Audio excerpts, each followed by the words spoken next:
కోళ్ళ కోళ్ళ కాఫీ తీసురామ్మా, తలకాయ నొప్పి వచ్చేసింది. అత్తయ్య గారు లేచి కాఫీ కాఫీ అని అడుగుతున్నారు. పొద్దున్నే వెళ్ళి తిట్లు తినలేను నేను. ఏంటో అత్తయ్య, పని మనుషులు ఉన్నా కూడా మనల్ని కాఫీ అడుగుతుంది. ఏంటి త్వరగా? సర్లే, నేనే తీసుకువెళ్ళిస్తాను. ఇగో అత్తయ్య కాఫీ. ఏంటి ఇంత లేటు ఇంకా లేవలేదా? క్షమించి అత్తయ్య, ప్రార్థన చేసుకుంటున్నాను. సరే సర్లే. ఇది చూసావా, మన రమేష్ పాస్టర్ గారి విమోచన పండుగలంట. అవునా? ఎప్పుడు? 29, 30, 31. మనం కూడా వెళ్దామా అత్తయ్య? సరే వెళ్దాంలే. మనం కూడా వెళ్ళి కానుకలు ఇద్దామా అత్తయ్య? సరే, ఈ టాపిక్ పక్కన పెట్టండి. సర్లే కానీ మీరు ఎక్కడికి వెళ్ళాలన్నారు? అవునత్తయ్య, ఇంటర్వ్యూకి వెళ్ళాలనుకున్నాం. సరే, మీరు త్వరగా రెడీ అయ్యి నాకు కొంచెం టిఫిన్ పెట్టి బయలుదేరండి.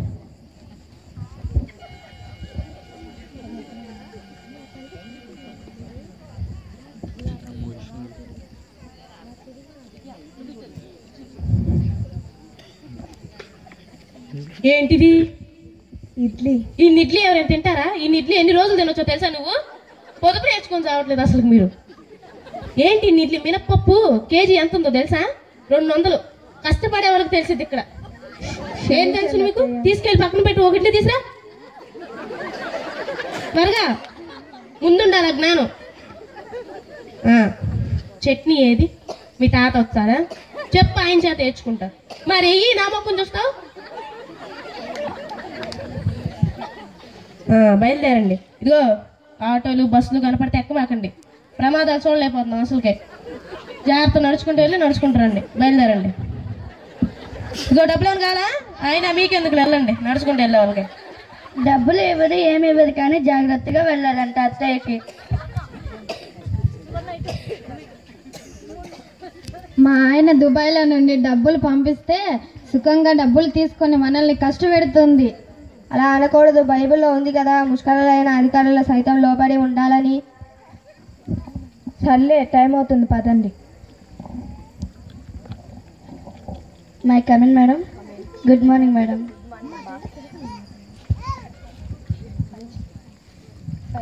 ఫైల్స్ 10th ఎంట్రన్స్లో మార్క్స్ బాగానే ఉన్నాయి. మిమ్మల్ని జాబ్లో చేర్చుకోవాలి. 4 క్వశ్చన్లు అడుగుతా. పొదుపు చేయడం ఎలా? మా అత్తయ్య గారిని చూసి నేర్చుకోవాలి. తాజ్మహల్ ఆడుంది తెలీదా? భూమి మీద ఉంది. నువ్వు పొద్దున్నే లేచి ఏం చేస్తావు? మా అత్త చేత తిట్లు వినిపించుకుంటా. మెంటల్ ఎప్పుడెప్పుడు ఎక్కిద్ది? మా అత్త పక్కన 2 గంటలు ఉంటే అదే ఆటోమేటిక్గా వస్తుందంట. మీ అత్త అంత మంచిదా? అవును, మా అత్తగారు చాలా మంచివారు. మీ అత్తగారిని ఇంత బాగా పొగుడుతున్నారంటే మీరు మా జాబ్ బాగా చేస్తారు. రేపు నుంచి జాబ్లో జాయిన్ అవ్వండి. శాలరీస్ ఎంత? 20,000. కోడళ్ళకు ఉద్యోగాలు వచ్చాయి. ఫేస్లు కలకలలాడిపోతుంది. అత్తయ్య, ఉద్యోగాలు వచ్చినాయి. వచ్చినాయా? అయినా నా కోడళ్ళకి రాక ఇంకెవరికి వస్తాయిలే. జీతం 1,00,000 ఉంటుందా? అందరి మీద కలిపి 80,000 అత్తయ్య. చచ్చినాడు పిల్లకి వచ్చిందే కట్నం. సర్లే పోండి.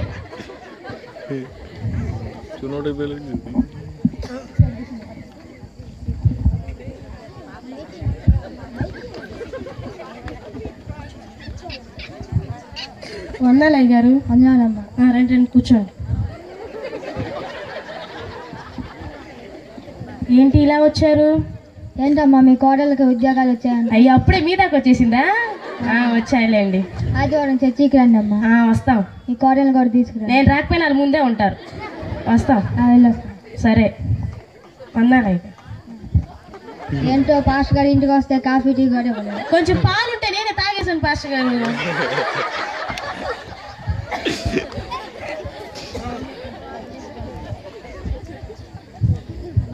సరే, చర్చికి వెళ్దాం రండి.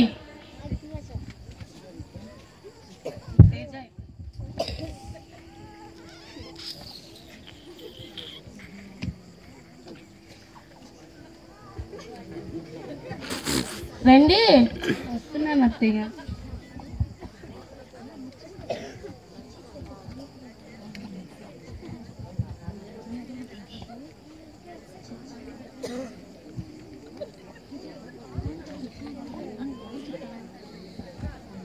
మత్తయి సువార్త 5వ అధ్యాయం 2 నుంచి 9 వచనాలు చదువుకున్నాం. అప్పుడు ఆయన నోరు తెరిచి ఇలాగు బోధింపసాగాను. ఆత్మ విషయమై దీనిలో అయిన వారి ధన్యులు, పరలోక రాజ్యం వారిది. దుఃఖపడి వారి ధనులు వారు ఓదార్చబడరు. తెగనీట్లేదురా నాయన. సాత్వికుల ధనులు వారి భూలోకమును స్వతంత్రించుకుందరు. నీతి కొరకు ఆకలి దప్పులు గలవారి ధనులు వారు తృప్తిపరచబడుదురు. కనికరం గలవారి ధనులు వారు కనికరం పొందుదురు. హృదయ శుద్ధి గలవారి ధనులు వారు దేవుని చూచెదరు. సమాధాన పరచువారి ధనులు వారు దేవుని కుమారులు అనబడుదురు. కూర్చోలేకపోతున్నాం పాస్టర్ గారు. దేవునికి మొక్కుబడి చేసినది దేవునికి చెల్లించాలి. ఇప్పుడు మార్తం గారు ప్రార్థన చేస్తారు. మళ్ళీ కొంగేస్తే ఎందుకులే, మేకప్ చెడిపోయింది. సరే ప్రార్థన చేస్తాం. స్తోత్రము స్తోత్రము స్తోత్రం. పరిశుద్ధుడా, ప్రేమించిన తండ్రి యేసయ్య, నీ పరిశుద్ధమైన పాదముల కొరకే వందనాలు, కృతజ్ఞత స్తోత్రాలు. మేము వచ్చేదారులు అంతా నీ కంచా నీ కాపుదల వేసినందుకే నీకే వందనాలు, కృతజ్ఞత స్తోత్రాలు ప్రభా. పాస్టర్ గారు మరి మేము వచ్చినప్పుడల్లా దశం భాగాలు కానుకలు, దశం భాగాలు కానుకలు ఇదే చెప్తున్నారు. ఇది పిచ్చి అయిపోయింది అసలు దీనికి. మేము వచ్చినప్పుడల్లా దశం భాగాలు కాను, నువ్వు ఇచ్చినవి మళ్ళీ నీకు తిరిగిస్తే నువ్వు ఎంత ఫీల్ అవుతావు వేసయ్యా. పాస్టర్ గారికి అది తెలియట్లేదు. నువ్వే ఎలాగైనా పాస్టర్ గారికి చెప్పాల్సిన కోరుకుంటున్నాను. అలాగే మేము తిరిగి వెళ్ళేటప్పుడు ఆటోలు బస్సులు మా కంట కనబడినా మేము అవి ఎక్కకుండా జాగ్రత్తగా నడుచుకుంటూ వెళ్ళే కృప సహాయం చేయమని ప్రార్థిస్తున్నాం. అలాగే సంవత్సరం వచ్చే చెప్పులు 2-3 సంవత్సరాలు అధికంగా వచ్చే కృపను సహాయం చేయమని ప్రార్థిస్తున్నాం. మమ్మల్ని ఇలాగే దీవించి ఆశీర్వదించి నీ కృపలో వర్ధిల్లపరచుకోమని యేసే పరిశుద్ధనామమున అడిగి వేడుకున్నాను నా పరమ తండ్రి, ఆమేన్.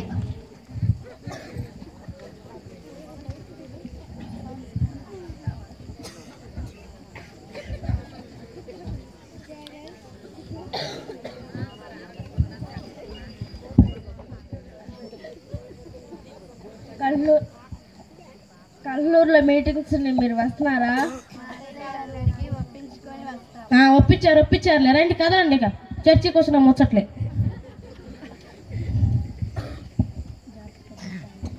అత్తయ్య జాబ్స్కి వెళ్ళొస్తాం. వెళ్ళండి. ఇగో నేను చెప్పిన గుర్తుందిగా, ఆటోలు బస్సులు ఎక్కమాకండి.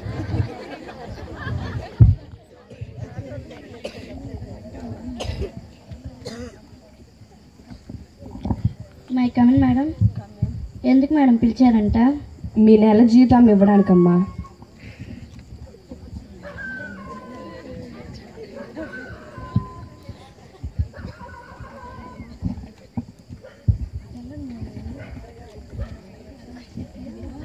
అత్తయ్య జీతం. ఇది ఇవ్వండి. బాగానే ఉంది. ఏంటి ఒక 10 రూపాయలా? ఏంటి నీకు? బ్రష్ నీ మొక్కానికి ఎందుకు? వెళ్ళి పొయ్యిలో బూడుతుంది తీసుకో, అది చాలు నీ మొక్కానికి. ఇంట్లో బియ్యం అయిపోయినాయి అత్తయ్య. మొన్న నెల క్రితం నేను తెచ్చింది 100 రూపాయలు పెట్టి. మొన్నేరా అత్తయ్య? మొన్నే కొంచెం తిండి తగ్గించుకుంటే ఉంటాయి. అత్తయ్య కారం కూడా అయిపోయింది అత్తయ్య. మళ్ళీ అది నాకు చెప్తాను ఏంటి? కొంచెం తిండి తగ్గించుకోమన్నాను నేను. వెళ్ళండి. సర్లే పదండి వెళ్దాం.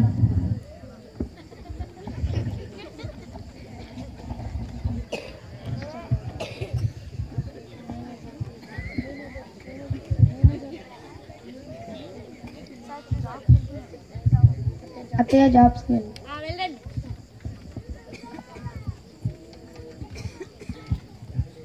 My come in madam. కమిన్. ఏంది మేడం పిలిచారు? మీకు ఒకటి చెప్పాలమ్మా. చెప్పండి. మీ జాబ్స్ పోయినాయి.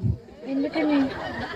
మీ జాబ్ చేయడం పై వాళ్ళకి నచ్చలేదంట, సరిగ్గా చేయట్లేదని పై వాళ్ళు తీసేశారు. రేపు నుంచి జాబ్ రామాకండి. కోడళ్ళ ఉద్యోగాలు పోయాయి. ఏంటి ఫేస్లు అట్టున్నాయి? ఎవరు చెప్పండి. అది చెప్పు, తొందర నిద్రపోవాలి నేను. మరి ఉద్యోగాలు పోయినాయి అత్తయ్య. పోయాయి. నేను అప్పుడే అనుకున్నాలే అవి ఉండే ఉద్యోగాలు కాదని. దరిద్రం వదిలింది. పోతే పోనీయండి, పోండి, సంతోషించండి. మేము అప్పుడు చెప్పాం కదా అత్తయ్య కానుకలు ఇద్దామని. మమ్మల్ని 10వ భాగం కూడా తినేయలేదు, అందుకే మా ఉద్యోగాలు పోయాయి. నాకే ఎదురు చెప్తావా? ఒక్క నిమిషం కూడా నా ఇంట్లో ఉండడానికి వీల్లేదు. ఇంట్లో నుంచి వెళ్ళిపోండి మీ అందరూ. మా ఆయన దుబాయ్లో ఉన్నాడు అత్తయ్య, మేము ఎక్కడికి వెళ్ళాలి? ఎక్కడికైనా వెళ్ళి చావండి. నా ఇంటికి ముందు, నా కంటికి ముందు కనపడద్దు. మీరు వెళ్ళిపోండి.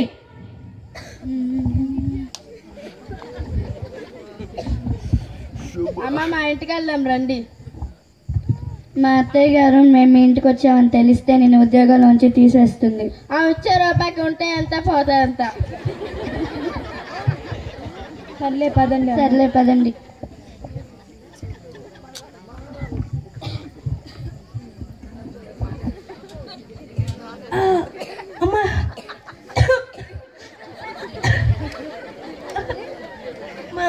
అమ్మ అమ్ములు కొంచెం ఆ టాబ్లెట్ అని మంచినీళ్ళు అందుకోవే. పోయే ముసలాన్న పప్పు. అమ్మ కొంచెం తొందరగా అందుకోవే, చచ్చిపోతున్నాను. పోయే ముసలాన్న పప్పు. నీ ఆస్తావు నాకు రాసిచ్చావా? నేను నీ కూతురు బిడ్డని చేస్తే చావా ఉంటావండి పప్ప. అమ్మో ఈ పిల్ల కడుపు చల్లగుండా నా కోడలను అనవసరంగా ఇంట్లో నుంచి గెంటేసానే. నీకు అట్లానే ఉండాలి. అయ్యో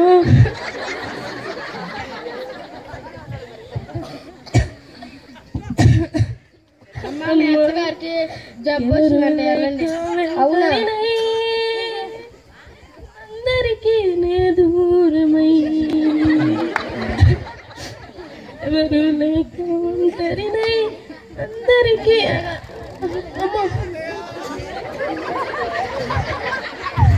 ఏంటత్తయ్య బాగాలేదంట? ఇంకొంచెం సేపట్లో మీరు రాకపోతే నా బ్రతుకు ఏమైపోయేదనమ్మా. అనవసరంగా మిమ్మల్ని ఇంట్లో నుంచి గెంటేశాను, నన్ను క్షమించండి. ఇక నుంచి మీరు ఎక్కడికి వెళ్ళాల్సిన పని లేదు, మనందరం మన ఇంట్లోనే ఉందాం. నా ఆస్తి అంతా మీ పేరు మీద రాస్తాను. ఆస్తి ఎవరి పేరు మీద ఉంటే ఏమైంది అత్తయ్య? అందరూ కలిసిమెలిసి ఉంటే చాలు. ఇంట్లో ఎవరైనా ఉన్నారా? ఉన్నామండి. వందనాలండి. ఏమే మా మేడం మేనేజర్? మీ మేనేజర్ ఆడావిడ? ఇవేనా మీ అత్తగారు? వందనాలండి. మీ కోడలు చాలా మంచి వాళ్ళు, మీ గురించి బాగా చెప్తారు. అయితే ఎందుకు ఉద్యోగం నుంచి తీసేశారండి? మీ వాళ్ళు జాబ్ చేయడం పై వాళ్ళకి నచ్చలేదు, అందుకు నేను తీసేశారు. మీ పై వాళ్ళతో మాట్లాడి మీ కోడలు జాబ్ మళ్ళీ వచ్చేలా చేశాను. ఈసారి మీ కోడల శాలరీలు పెరిగినాయి. ఇంత సంతోషమైన వార్త. 30,000 అని రేపు నుంచి ఆఫీస్కి పంపించండి. సరేనమ్మా. చూసారా, ఆ రోజు నేను దశమ భాగాలు కానుకలు దేవుడికి ఇవ్వద్దన్నాను. ఆ రోజు మిమ్మల్ని ఇంట్లో నుంచి గెంటేశాను. నేను రోగాను బారిన పడ్డాను. ఈరోజు నా తప్పు తెలుసుకొని దేవుడి విలువ నాకు తెలిసొచ్చింది, మీ విలువ నాకు తెలిసొచ్చింది. నన్ను క్షమించండి. పదండి, దేవుడికి కానుకలు దశమ భాగాలు ఇద్దాం. గ్రేస్ ఆఫ్ జీసస్ చర్చికి వెళ్దాం. పదండి. చూసారా, అత్తయ్య గారు తన తప్పు తాను తెలుసుకోలేదు. మమ్మల్ని దశమ భాగాలు కానుకలు కూడా తీయనీయలేదు. పాస్టర్ గారు చెప్పినా కూడా అర్థం చేసుకోలా, వినలా. తర్వాత అత్తయ్య తన తప్పు తాను తెలుసుకుంది కాబట్టి మా ఉద్యోగాలు వచ్చాయి. అత్తయ్య ఆరోగ్యం బాగుంది. ఇదంతా దేవుని కృప. కోడల ప్రవర్తన బట్టి మారిన అత్త. ఎన్నో ఎన్నో మేలులు చేసావయ్యా, నిన్నే స్తుతింతును యేసయ్యా. ఎన్నో ఎన్నో మేలులు చేసావయ్యా, నిన్నే స్తుతింతును యేసయ్యా. హల్లెలూయా హల్లెలూయా హల్లెలూయా హల్లెలూయా హల్లెలూయా హల్లెలూయా హల్లెలూయా హల్లెలూయా. ఎన్నో ఎన్నో మేలులు చేసా